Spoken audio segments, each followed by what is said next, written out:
నువ్వు మా మనవరాలి ఫ్రెండ్ కదూ? అవును బామ్మ. నీకు పెళ్లి సంబంధాలు చూస్తున్నారండి, ఏమైనా కుదిరేలా ఉన్నాయా అమ్మా? లేదు బామ్మ, నా క్రైటీరియాకి తగిన వాడు అసలు దొరకటమే లేదు. ఇందుకీ అలాంటి వాడు కావాలేమిటి?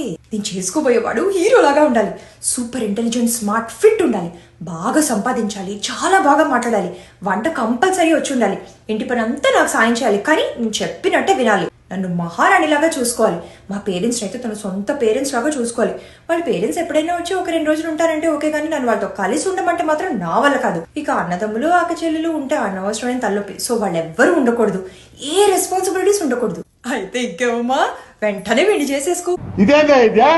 నీకు సరైన ఏడు చూడు. చూడు, అచ్చ రోబో సినిమాలో 2 రజనీకాంత్ లాగా లేడు.